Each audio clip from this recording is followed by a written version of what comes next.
जारी है विजय तिलक महाकवरेज पंचायत अध्यक्ष चुनाव से जुड़ी हुई लखनऊ में बड़ा दिलचस्प मुकाबला होने जा रहा है। यहां पर अगर पंचायत सदस्यों की संख्या के हिसाब से बात की जाए तो समाजवादी पार्टी का दबदबा या पलड़ा भारी नजर आ रहा है। शैलेश हमारे साथ जुड़े हुए लखनऊ से, उन्हीं का रुख करेंगे। शैलेश, बताइएगा आंकड़ों के लिहाज से, पंचायत सदस्यों की संख्या के लिहाज से बीजेपी और समाजवादी पार्टी की क्या स्थिति है? आशा, यहाँ पर चुनाव जो है बहुत ही दिलचस्प है, कड़ी टक्कर है सपा और भाजपा के बीच में। अगर लेकिन आंकड़ों को देखें तो देखिए फिलहाल पलड़ा जो है वो सपा का भारी दिखता है, क्योंकि यहाँ पर 25 सीटें हैं। 25 में 13 जो है वो वोट चाहिए किसी को भी जीतने के लिए। अगर हम आंकड़ों को देखें तो समाजवादी पार्टी के पास 10 सीटें हैं, मतलब उन्होंने 10 समर्थित उम्मीदवार थे वो जीते थे चुनाव में। भाजपा की बात करें तो 3 उम्मीदवार जीते थे। इसके बाद भाजपा ने जो निर्दलीय एक प्रत्याशी जीती थी यहाँ पर आरती रावत, उनको अपने साथ शामिल किया और यहाँ से टिकट दिया है। अगर सपा कैंडिडेट की बात करें तो जो विजय लक्ष्मी है वो सपा के ही जो मोहनलालगंज क्षेत्र से विधायक हैं अमरीश सिंह पुष्कर, उनकी पत्नी है। दूसरी तरफ आरती रावत जो है वो पूर्व जिला अध्यक्ष की पत्नी है। तो ऐसे में काफ़ी दिलचस्प मुकाबला है और जो निगाहें हैं वो अब टिकी हुई हैं। जो 7 निर्दलीय उम्मीदवार यहाँ से जीते थे और 5 जो बसपा समर्थित थे, तो इनके ऊपर सभी की निगाहें हैं। और दूसरी तरफ एक दूसरे के ऊपर आरोप प्रत्यारोप भी लगातार लग रहे हैं कि दबाव बनाया जा रहा है। समाजवादी पार्टी के जो लोग हैं उन्होंने भी ये आरोप लगाया कि भाजपा की तरफ से दबाव बनाया जा रहा है। हालांकि उनका दावा है कि करीब 18 लोग हैं जो सपा के साथ जुड़े हुए हैं। दोनों ही दल ये दावा कर रहे हैं कि हमारे साथ 18 से 19 लोग हैं। देखना होगा कि किसके पाले में ऊंट जो है वो किस करवट बैठता है। बहरहाल एक तस्वीर दिखाते हैं यहाँ पर तैयारियों की भी कि कितनी कड़ी सुरक्षा व्यवस्था है, क्योंकि जिला पंचायत के अध्यक्ष के चुनाव को लेकर जिस तरह की तस्वीरें आई उसके बाद शासन प्रशासन भी कोई कोताही नहीं छोड़ना चाहता। यहाँ पर आप देख सकते हैं कलेक्ट्रेट के बाहर, यहीं पर कलेक्ट्रेट के अंदर ही 19 नंबर कमरा है जहाँ पर 11 बजे से वोटिंग शुरू होगी, 3 बजे तक वोटिंग चलेगी और उसके बाद यहाँ पर काउंटिंग शुरू होगी। जाहिर सी बात है कड़ी सुरक्षा व्यवस्था अंदर किसी को जाने की अनुमति नहीं है। भारी संख्या पुलिस बल है। दूसरी तरफ एक तस्वीर दिखाते हैं जो यहाँ तक आने का रास्ता है। एन मौके पे माहौल खराब ना हो या चीजें इधर से उधर ना हो, इसके लिए पुलिसिया इंतजाम जबरदस्त है। और इस बीच लखनऊ से एक बड़ी खबर, एक ब्रेकिंग न्यूज हमें मिल रही है। सीधे आपको राजीव के पास ले चलते हैं। जी राजीव। जी आस्था, बड़ी खबर यह है कि लखनऊ पर भी सभी की निगाहें हैं। राजधानी लखनऊ में बीजेपी और समाजवादी पार्टी के बीच में जबरदस्त टक्कर मानी जा रही टक्कर है। समाजवादी पार्टी के पास यहाँ फिगर्स ज्यादा है बीजेपी की तुलना में, लेकिन जबरदस्त बंद यहाँ पर आरती रावत यहाँ भाजपा की प्रत्याशी है। बीजेपी ने आरती रावत को प्रत्याशी बनाया तो समाजवादी पार्टी की तरफ से विजय लक्ष्मी कैंडिडेट हैं और फाइट उनके बीच में है। समाजवादी की पार्टी के पास ज्यादा यहाँ पर कैंडिडेट ज्यादा जो है समर्थक है 10 की संख्या में, जबकि बीजेपी के पास कम, लेकिन उसके बाद भी यहाँ पर टफ फाइट मानी जा रही है। आस्था। जी हाँ, तो जो जिनके बीच में जबरदस्त मुकाबला है उनके नाम आपने बताया, उनका जिक्र आपने किया, लेकिन इसका इतिहास क्या रहा है, क्या खास बातें हैं, उसके लिए रुख करेंगे राजेंद्र देव का। बिल्कुल आस्था, लखनऊ प्रदेश की राजधानी है और इसलिए वहां पर यह चुनाव बहुत महत्वपूर्ण हो जाता है। वहां जो ये चुनाव जीतेगा उससे एक बड़ा मैसेज जाएगा और इसीलिए हम आपको एक बार फिर से बताते हैं कि स्थिति क्या है। देखिए, कुल सदस्य हैं 25 लखनऊ में जिला पंचायत के। इसके अलावा आपको अलग अलग पार्टीवार स्थिति बताते हैं। भारतीय जनता पार्टी के पास 3 सदस्य हैं, समाजवादी पार्टी उसके पास 9 सदस्य हैं, 9 उनके मेंबर जीतकर पहुंचे हैं। बहुजन समाज पार्टी ये भी विपक्ष में है लेकिन इनके 5 सदस्य जीतकर पहुंचे हैं। Ruling party Bharatiya Janata party, उसके इन दोनों के मुकाबले में बहुत कम सदस्य हैं। और मुख्य मुकाबला किसके बीच है ये आप देख लीजिए। आरती रावत भारतीय जनता पार्टी की प्रत्याशी हैं, विजय लक्ष्मी समाजवादी पार्टी की प्रत्याशी हैं और ज्यादा सदस्य समाजवादी पार्टी के पास जरूर हैं, लेकिन कुछ भी हो सकता है।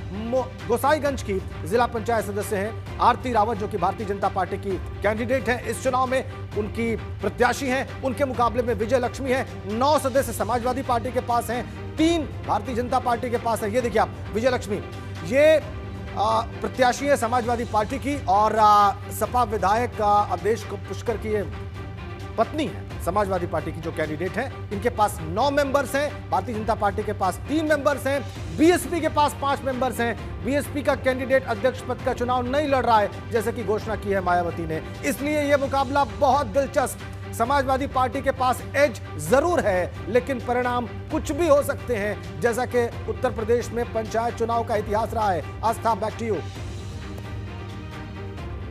जी हाँ, बिल्कुल। तो आपने विस्तार से जानकारी दी कि कितनी सीटें किसके पास हैं और क्या इतिहास यहाँ का रहा है। बात अब बागपत की कर लेते हैं। भाजपा सपा रालोद के बीच में टक्कर है। भाजपा से बबली देवी प्रत्याशी हैं, सपा रालोद की जॉइंट प्रत्याशी ममता किशोर हैं। तो बागपत से बड़ी खबर यह है कि यहां पर टक्कर है और यहां पर तो दिलचस्प समीकरण देखने को मिले, दिलचस्प घटनाएं देखने को मिली। इस बीच में समाजवादी पार्टी और जबरदस्त टक्कर यहां पर बीजेपी के बीच। बीजेपी और सपा और आरएलडी एक साथ ही आप मानकर चलिए। बबली देवी यहां पर कैंडिडेट है बीजेपी की, जबकि यहां पर समाजवादी पार्टी या आरएलडी की तरफ से आप कहें कि जॉइंट कैंडिडेट है, संयुक्त प्रत्याशी है ममता किशोर। बीच में बीजेपी में आगे थी, फिर वापस ये आरएलडी की कैंडिडेट बन गई हैं। इसलिए जबरदस्त टक्कर इस सीट पर सभी की निगाहें होंगी कि आखिरकार ये सीट किसके पास जाती है, या आरएलडी के पास जाती है या भाजपा से जीतने में कामयाब होती है आस्था। जी हाँ, बिल्कुल। तो देखना होगा कि ये सीट किसके खाते में जाती है। जबरदस्त नाटकीय घटनाक्रम इस सीट पर हुए हैं और ज्यादा जानकारी के लिए राजेंद्र देव का रुख करेंगे। वो हमें डेटा सेंटर से बताएंगे बागपत सीट के बारे में। राजेंद्र। बिल्कुल आस्था, बागपत सीट लगातार चर्चाओं में रही क्योंकि समाजवादी पार्टी और राष्ट्रीय लोकदल की जो प्रत्याशी है ममता, वो भाजपा में गई, फिर पलट के वापस राष्ट्रीय लोकदल में आ गई। राष्ट्रीय लोकदल और समाजवादी पार्टी ने हाथ मिला लिया है, उनकी ज्वाइंट कैंडिडेट है ममता किशोर। देखिए स्थिति क्या है। कुल सदस्य संख्या 20, जीत के लिए चाहिए 11 सदस्य। 11 सदस्यों का समर्थन जिसे प्राप्त होगा वो अध्यक्ष बन जाएगा। राष्ट्रीय लोकदल के पास 4, भारतीय जनता पार्टी के पास राष्ट्रीय लोकदल के पास क्षमा करें 8 सदस्य हैं, भारतीय जनता पार्टी के पास 4 सदस्य हैं, बसपा के पास 1, निर्दलीय 3, समाजवादी पार्टी 4। तो इस तरह से देखा जाए 8 और 4 अगर जोड़ दें, समाजवादी पार्टी और राष्ट्रीय लोकदल के सदस्य संख्या जोड़ दिए जाए तो ये 12 हो जाते हैं। जीतने के लिए 11 चाहिए, यहां पर आसानी से जीत हो जाएगी। लेकिन यहां पर 11th आवर में कुछ भी होता रहा है, ये हमने देखा है पिछले पंचायत चुनाव में। इसलिए कुछ भी आखिरी तौर पर नहीं कहा जा सकता यहां भी, जबकि समीकरण बहुत साफ है। बबली देवी भाजपा की उम्मीदवार हैं, भाजपा के पास मात्र 4 सदस्य हैं, उनकी कैंडिडेट है बबली देवी। उनका मुकाबला है ममता किशोर से, जो कि ज्वाइंट कैंडिडेट हैं राष्ट्रीय लोकदल की और समाजवादी पार्टी की। दोनों के सदस्य संख्या को अगर मिला दिया जाए तो 12 हो जाते हैं। अगर इसमें कोई परिवर्तन नहीं हो आखिरी मोमेंट तक तो जीत हो जाएगी ममता किशोर की। लेकिन हो कुछ भी सकता है आस्था, हम देखते रहें, हम अनुभव करते रहें। Back to you. बिल्कुल, और लगातार हमारी भी नजर बनी हुई है कि आखिर जितने सदस्य जिस पार्टी के पास हैं, उनकी वोटिंग उसी आधार पे होती है या आखिरी मोमेंट पर कुछ बदल जाता है। बदायूं की बात कर लेते हैं। बदायूं में भाजपा और सपा के बीच सीधा मुकाबला है। राजीव से इस पर ज्यादा जानकारी लेंगे। जी राजीव। जी हम आस्था, बदायूं से बड़ी खबर यही है कि भाजपा और समाजवादी पार्टी के बीच में यहाँ पर सीधा मुकाबला है। बीजेपी की बात करें तो बीजेपी ने यहाँ पर वर्षा यादव को कैंडिडेट बनाया। वर्षा यादव उम्मीदवार है। समाजवादी पार्टी ने किस पर विश्वास जताया वो आपको बताते हैं। सुनीता शाक्या मैदान में समाजवादी पार्टी की तरफ से है। ये बदायूं की तस्वीर है। यहां पर जबरदस्त फाइट बीजेपी और समाजवादी पार्टी के बीच में बताई जा रही है, जहां दूसरी 22 सीटों पर हमने देखा था कि नाम जो है वापस ले लिए गए कुछ जगहों पर नामांकन दाखिल नहीं हो पाया। लेकिन इस सीट पर टफ फाइट है आस्था। जी हाँ, टफ फाइट है इस सीट पर और इसीलिए सीट पर सबकी निगाहें टिकी हुई हैं। बदायूं की सीट भाजपा की वर्षा यादव यहां से उम्मीदवार हैं। सीधे अब आपको राजेंद्र देव के पास लिए चलते हैं। जी राजेंद्र, आपके पास क्या जानकारी है इससे संबंधित? बिल्कुल, जैसे कि आस्था अभी आप और राजीव बता रहे थे, बहुत दिलचस्प मुकाबला है। जो भी सीटें जहां पर निर्विरोध निर्वाचन नहीं हुआ है वहां पे मुकाबले बहुत दिलचस्प हैं, क्योंकि वहां पर दोनों ही उम्मीदवार, चाहे वो समाजवादी पार्टी का हो या भारतीय जनता पार्टी का हो, दो मुख्य पार्टियां यही है, कहीं कहीं पर राष्ट्रीय लोकदल फाइट में। देखिए, जीत के लिए 26 चाहिए। कुल सदस्य संख्या बदायूं में है जिला पंचायत सदस्यों की 51। जीत के लिए संख्या चाहिए 26 और महान दल 2, कांग्रेस 1, निर्दलीय 13। ये वो लोग हैं जिनके कैंडिडेट अध्यक्ष नहीं बनने जा रहे हैं, लेकिन के सदस्य संख्या है महान दल 2 और निर्दलीय 1। अब आपको बताते हैं, भाजपा 17 सीटों पर जीत चुकी है, 12 सीटों पर समाजवादी पार्टी, और 26 सदस्य चाहिए। 26 सदस्यों का समर्थन चाहिए जीतने के लिए किसी भी प्रत्याशी को, चाहे वो भाजपा की हो या फिर समाजवादी पार्टी की हो। वर्षा यादव भारतीय जनता पार्टी की प्रत्याशी हैं, सुनीता शाक्य समाजवादी पार्टी की प्रत्याशी हैं। जैसा कि हमारे दर्शक देख पा रहे हैं, मुख्य मुकाबला इन्हीं के बीच। दोनों में से जो 26 सदस्यों का समर्थन प्राप्त कर लेगा आज चुनाव में, जिसकी वीडियोग्राफी होने वाली आस्था, हाई कोर्ट के निर्देश के बाद अब वीडियोग्राफी होगी, चाहे वो मतदान की हो या फिर मतगणना की हो, इसलिए मुकाबला बहुत दिलचस्प। Back to you. बिल्कुल, बहुत दिलचस्प मुकाबला और सीधे बदायूं से ग्राउंड जीरो से हमारे साथ बलराम पांडे जुड़ रहे हैं। बलराम, क्या लग रहा है, किस तरह क्रॉस वोटिंग ना हो जाए, यहाँ पर जीत के आंकड़े कुछ हुए, क्या रस्सा कशी, जोर आजमाइश लास्ट मोमेंट पर पॉलिटिकल पार्टीज की तरफ से? देखिए आस्था, बहुत ही दिलचस्प मुकाबला है बदायूं में। और अगर बदायूं के राजनीतिक इतिहास की बात करें तो यहाँ पर समाजवादी पार्टी का गढ़ माना जाता था और यही वजह है कि समाजवादी पार्टी की यहाँ पर साख दांव पर लगी हुई है कि उसका प्रत्याशी किसी भी हाल में जीते। लेकिन जिस तरीके से समाजवादी पार्टी के गढ़ में बीजेपी ने सेंध लगाई है वो तारीफ़े काबिल है। 51 यहाँ पर वार्ड हैं जिसमें से 16 वार्डों में बीजेपी के प्रत्याशियों ने जीत हासिल की है, वहीं 12 वार्डों में समाजवादी पार्टी के प्रत्याशियों ने जीत दर्ज की है। इसके अलावा अगर हम बात करें तो बदायूं में सबसे ज़्यादा निर्णायक भूमिका में जो है वो है निर्दलीय, और यही वजह है कि चाहे वो समाजवादी पार्टी हो चाहे भारतीय जनता पार्टी हो, सभी के नेताओं की जो नज़र है, जो जोड़ तोड़ की राजनीति है वो निर्दलियों की है। इस वक्त हम बदायूं कलेक्ट्रेट के बाहर मौजूद। निर्दलियों पे बहुत कुछ निर्भर करेगा यदि बदायूं सीट की बात की जाए, लेकिन अब उन्नाव का रुख कर लेते हैं। उन्नाव से क्या बड़ी खबर है, इस सीट पर क्या दिलचस्प है, बताएंगे राजीव। उन्नाव बहुत दिलचस्प हो गया है आस्था, और यहां से बड़ी खबर यह है कि यहां पर बीजेपी वर्सेस बीजेपी ही माना जा रहा है, क्योंकि बीजेपी के प्रत्याशी के सामने बीजेपी के ही बागी कैंडिडेट हैं, इसीलिए यहां पर जबरदस्त टक्कर। यहां पर उन्नाव में जो नाव है वो दो है, पार्टी एक है, नाव अलग अलग है, लेकिन एक नाराज होकर दूसरी तरफ दूसरी नाव लेकर चल पड़ा। बीजेपी के बागी उम्मीदवार अरुण सिंह यहां से कैंडिडेट है और उन्हें भी उम्मीद है कि उम्मीद के द्वार खुलेगा और वो अध्यक्ष पद पर काबिज होंगे। चुनौती बीजेपी के लिए है बागी कैंडिडेट से निपटना। ये बहुत महत्वपूर्ण सीट है, यहां पर दमखम साक्षी महाराज से लेकर तमाम दूसरे बड़े लीडर्स ने दिखाया आस्था। बिल्कुल, बहुत ही महत्वपूर्ण सीट होने जा रही है और एक बड़ी वजह यह भी कि बागियों से भी मुकाबला है भाजपा का। सीधे राजेंद्र देव का रुख करते हैं। राजेंद्र, और क्या दिलचस्प है उन्नाव सीट पे? उन्नाव में सब कुछ आस्था दिलचस्प है। भारतीय जनता पार्टी ने एक उम्मीदवार उतारा, उसका नामांकन उन्होंने वापस करवा दिया और उसके बाद शकुन सिंह मैदान में आ गई। अब उसके बाद उस पूरी पंचायत का इक्वेशन क्या है ये हम अपने दर्शकों को बताने की कोशिश करते हैं। ये देखिए, उन्नाव कुल सदस्य संख्या 51, जीत के लिए चाहिए यहां पर 26 सदस्यों का समर्थन। भारतीय जनता पार्टी के पास सिर्फ 8, समाजवादी पार्टी के पास 19। समाजवादी पार्टी से ही मुख्य मुकाबला है, लेकिन अरुण सिंह के मैदान में आ जाने के बाद ये और दिलचस्प हो गया है, ये त्रिकोणीय हो गया है। और जैसा कि अभी राजीव कह रहे थे, बहुत हद तक भाजपा वर्सेस भाजपा भी हो जाएगा। भाजपा के पास जो रिकॉर्ड पर संख्या है वो 8 सदस्यों की है, समाजवादी पार्टी के पास 19, बसपा के पास 3 और निर्दलीय 21। ये निर्दलीय जिनकी संख्या सबसे ज्यादा है 21, सबसे अहम भूमिका निभाने जा रहे हैं अभी होने वाले मतदान में, जो थोड़ी देर बाद सुबह 11 बजे शुरू हो जाएगा। और हाईकोर्ट के निर्देशों के बाद ये बहुत महत्वपूर्ण हो जाएगा, हर एक बात को रिकॉर्ड पर रखा जाएगा। अरुण सिंह, शकुन सिंह और इसके अलावा समाजवादी पार्टी के उम्मीदवार, तो ये मुकाबला त्रिकोणीय। अरुण सिंह पहले भाजपा के ही कैंडिडेट थे, उनका नाम उसके बाद भारतीय जनता पार्टी ने हटा दिया। शकुन सिंह को टिकट मिला, वो प्रत्याशी बनी भाजपा की, लेकिन अरुण सिंह बागी हो गए, वो उतर गए चुनाव मैदान में। अब यहां पर बहुत मुश्किल भाजपा के लिए, उनका अपना ही उम्मीदवार उनके ही उम्मीदवार के खिलाफ चुनाव लड़ रहा है और सदस्य संख्या जो है रिकॉर्ड पर वो पहले से ही कम है, तो ये मुकाबला बहुत दिलचस्प। बैक टू यू आस्था। वाकई एक चुनौतीपूर्ण स्थिति भी यहाँ भाजपा के लिए। सीधे रतीश का रुख करेंगे, उन्नाव से हमारे साथ जुड़ रहे हैं। उन्नाव में किस तरह भाजपा जो है वो जीत के आंकड़े को छुएगी, अपने ही बागियों से भी मुकाबला है और प्रतिद्वंदी पार्टियों से भी है।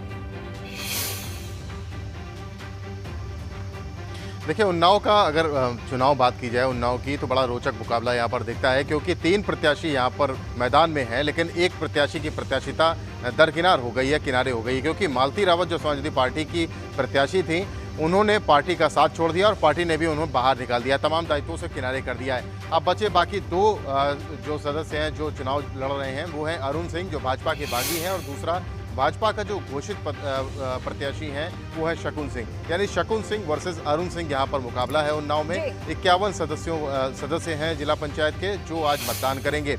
इस मामले में ये कहा जा रहा है कि पलड़ा अरुण सिंह का भारी इसलिए दिखता है क्योंकि पहले उनको टिकट दिया गया था और उसके बाद उनका टिकट जरूर काटा गया, लेकिन वो आजमाइश अभी भी चल रही है कि जिला पंचायत मैदान में आ गए, तो ये एक बड़ी चुनौतीपूर्ण स्थिति भाजपा के लिए। लेकिन गाजियाबाद सीट की बात करें, इस पर क्या बड़ी खबर है, उसके लिए सीधे आपको लिए चलते हैं राजीव डोंडियाल के पास। जी राजीव, गाजियाबाद से क्या बड़ी खबर? बिल्कुल, गाजियाबाद सीट से बड़ी खबर यह है कि बीजेपी ने यहां पर लहरा दिया परचम। 22 सीटों में से एक है जो बीजेपी, 22 में से 21 सीटों में से बीजेपी के पास जो है, उनमें से एक सीट ये भी है गाजियाबाद की सीट है जो बीजेपी के पास जा चुकी है। बीजेपी के प्रत्याशी यहां पर जीत गई हैं। ममता त्यागी ने निर्विरोध यहां पर निर्विरोध जीत दर्ज की है और अब वो यहां पर अध्यक्ष बन गए हैं आस्था।